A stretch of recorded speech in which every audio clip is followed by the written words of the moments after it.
नमस्कार, मैं लीजा और आप देख रहे हैं सबरंग समाचार। इस वक्त झारखंड की जो राजनीतिक गतिविधियां हैं वो हर रोज कहीं ना कहीं दिलचस्प मोड़ पे कुछ नए ही दिखाती है और ऐसे में आज फिर एक नई चीज देखने को मिलेगी। एक दिवसीय विधानसभा सत्र। ये सत्र आपको बता दें जो स्थगित हुआ था, मॉनसून सत्र एक दिन पहले स्थगित हुआ था, उसी एक दिन को आज रखा गया है। कैबिनेट की मीटिंग में ये सत्र की जो पेशकश हुई थी, इसे रखने की पेशकश हुई थी और आज ये सत्र होगा। और ऐसे में कई मुश्किलें बढ़ती हुई नजर आ रही है सोरेन को अपने विधायकों को साथ रखने की। कहीं ना कहीं जो वो मत पेश करेंगे उन सभी चीजों पे डरे हुए हैं। उधर आपको बता दूं कि जो एनडीए के जितने भी नेता है, विधायक है, उन्होंने कल रात को देर मंथन करके अपनी जो रणनीति है वो तैयार कर ली है और रणनीति इस प्रकार तैयार की है कि वो आक्रामक तौर पे पूरे तेवर के साथ, तीखे तेवर आपको बता दूं, इसके साथ झारखंड की सरकार को घेरने के लिए तैयार है। वो घेरेंगे इस प्रकार कि जितने अभी कुछ समय पहले जितने भी हादसे हुए हैं, जितनी भी घटनाएं हुई हैं, उन घटनाओं को मुद्दे के रूप में आज उन्होंने सदन के बाहर अपने प्रदर्शन के द्वारा दिखाया कि किस प्रकार वो आग बबूला हो रहे हैं सरकार पे। आइए पहले उन सभी चीजों को हम देखते हैं कि किस प्रकार सदन के बाहर जितने भी विधायक थे, एनडीए के ये विधायक, उन्होंने सरकार को किस हिसाब से घेरा है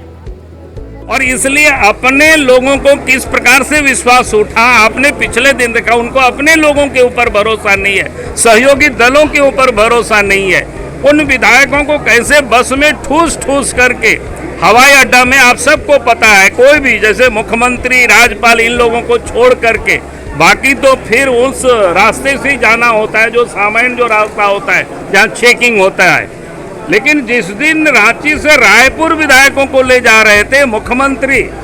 बस की अग्रिम सीट में बैठ करके और सीधे विधायकों को घुसा दिया जहां पर हवाई जहाज लगी हुई थी और हवाई जहाज में लोगों को ठूस करके और फिर रायपुर लोगों को ले गए। और रायपुर में भी जिस होटल या रिसोर्ट में रखा गया तो वहां बड़ा सुरक्षा के इंतजाम लगा कि कोई डकैत आ जाएंगे या ये लोग कहीं भाग ना जाए। उन लोगों का मोबाइल भी बाकी शायद उन लोगों का रख दिया गया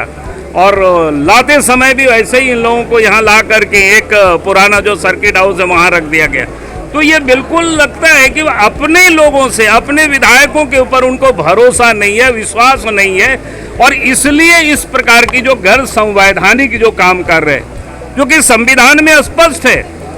और विधानसभा की, झारखंड विधानसभा के भी कार्य नियमावली में स्पष्ट है कि विश्वास मत गवर्नर के आदेश पर ही होता है और गवर्नर ने तो कहा नहीं है, उनसे कोई मांगा भी नहीं है। तो ये तो अपने ओर से चाला चली का बेला है उनका, मुख्यमंत्री जी का, और इसलिए उन्होंने इस प्रकार से गैर संवैधानिक काम कर रहे हैं, क्योंकि उनको पता है कि अब बहुत दिनों तक के वो मेहमान नहीं है विधानसभा में नेता, और इस कारण से उन्होंने कुछ भी जो गैर संवैधानिक काम कर रहे हैं। बहुत और वहीं दूसरी तरफ सोरेन के जितने विधायक जो रायपुर से रांची कल शाम को ही आए हैं, विशेष विद्यमान के माध्यम से उन्हें लाया गया है, वो सभी विधानसभा में बस के द्वारा आ चुके हैं और सभी एक साथ विधानसभा में। आपको बता दूं कि फर्स्ट हाफ में जितनी जो कार्रवाइयां होंगी वो इस प्रकार होंगी कि जिन मुद्दों पे बहस होगी वो मुद्दे हैं, सबसे पहले जो ओबीसी आरक्षण, जो 27% ओबीसी आरक्षण की बात हुई थी, उस पे बहस हो सकती है। और दूसरा जो मुद्दा है 1932 आधारित नियोजन नीति का, स्थानीय नीति, माफ कीजिएगा, स्थानीय नीति का, उसके बारे में पहले हाफ में ये सारी चर्चाएं होंगी और दूसरे हाफ में हो सकता है कि सोरेन अपनी तरफ से जो फ्लोर टेस्ट है उसकी भी पेशकश कर दे। फ्लोर टेस्ट हो सकते हैं और उधर जो एनडीए के विधायक हैं उन्होंने इन सभी चीज़ों को खारिज किया है। फ्लोर टेस्ट से लेकर के कहा कि सरकार को अपने ही विधायकों पे भरोसा नहीं नजर आ रहा है। आइए सुनते हैं क्या कुछ कहना है विधायक दल के नेता बाबूलाल मरांडी का इस पे, जो एनडीए के विधायक दल के नेता हैं।